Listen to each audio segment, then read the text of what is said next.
Hello everyone, taking a look at another Final Fantasy Record Keeper 5-star Magicite battle.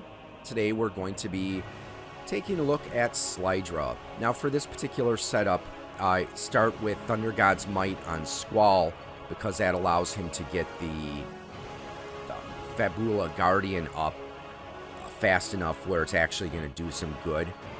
I used to do this battle without Thunder God's Might on Squall, and it was just taking too long to get Fabula Guardian up, and as a result, he would sometimes take out the party before I could get the defenses up.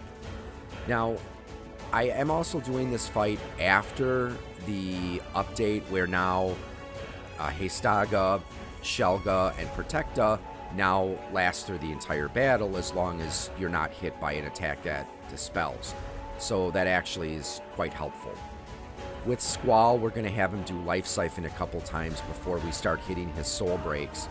Now, with this particular setup, I do have awakenings for Aerith, Squall, and Snow.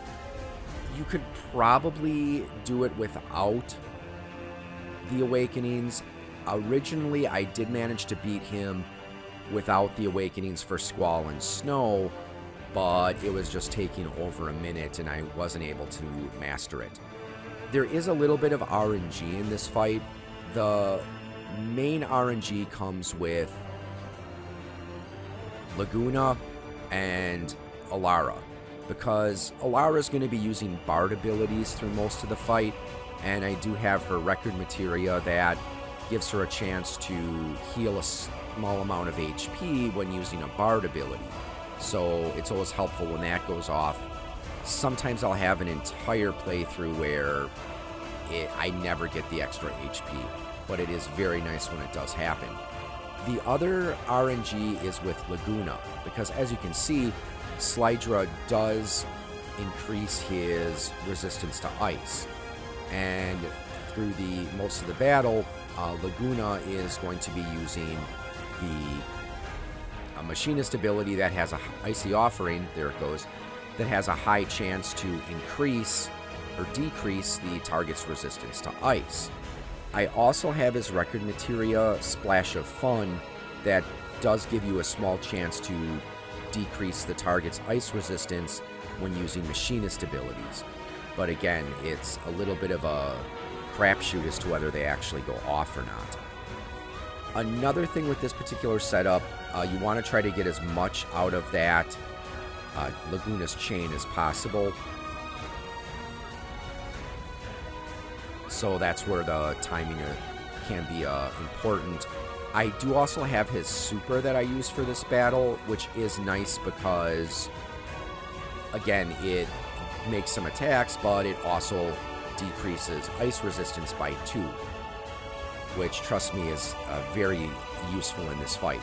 Now, with Snow, his Ultra is extremely helpful, because again, it gives you that shield that reflects damage as ice damage, which is nice because it will build up your chain. And there's just something therapeutic about watching all that damage be reflected back at Slydra.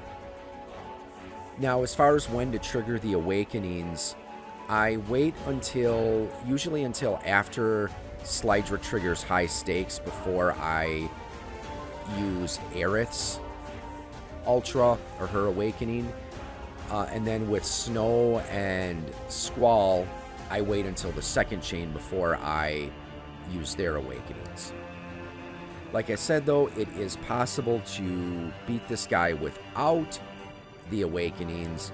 It's just going to take you a bit longer. I have also beaten it with just Squall's awakening, which was enough for me to master it. But there we see Snow's awakening going into effect, and what's nice about this one is when you use those, okay, don't remember offhand if it's monk abilities or just ice abilities, but it gives you a shield that reduces damage from, I think it's like 1 or 2 attacks, so that's extremely helpful.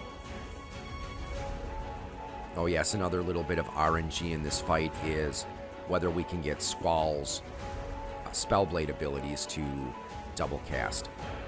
So in this case here, my chain is pretty high, so I'm going to be using Laguna's super in just a moment. But again, you got to be very careful, because I found out through experience, if you trigger that at the wrong time, you might not have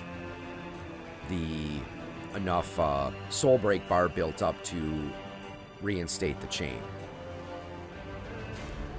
So my best time on this particular fight is around 36 seconds, which unfortunately I didn't manage to pull off in this particular playthrough. The only time I can get it that quickly is if I get really lucky with the double casts, and also if I get lucky with the Icy Offering taking, where it's gonna reduce Slydra's ice resistance. Now, I do also have Squall's Arcane Overstrike, but ever since getting his Awakening, I've usually managed to beat it without having to use it. Most of the time when I do beat this boss, usually near the end, once the Awakening runs out, I'm just using Squall's Overstrike. So that, as you can see, there's where he hit his high stakes, which sucks because it increases his defense, it increases his resistance, and I think it also increases his offense as well. Which is why the Iron Fist Ice and Snow's Awakening is nice, because, again, it gives you that shield that reduces damage from an attack, which can be very helpful, because you just saw how much damage he did there.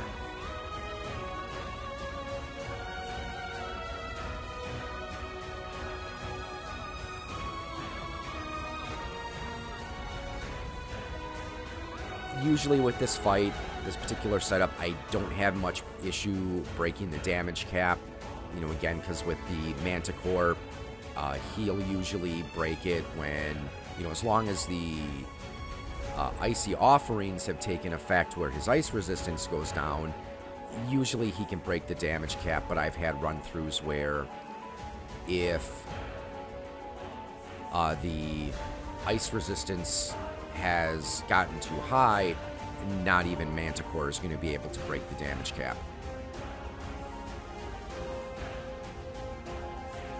So also with this particular setup, it's important to trigger Snow's Ultra before his Awakening, because the damage reflection that you get from that particular soul break will last through most of the fight.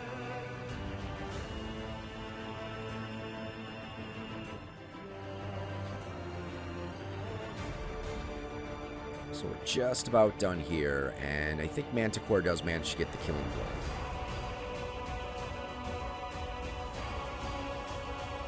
And there you have it, another Magicite in the books. So hopefully you found the setup that I used helpful, and again, hopefully it will give you some ideas if you're having problems with this boss. So I'd like to thank you all for watching, and have a wonderful day.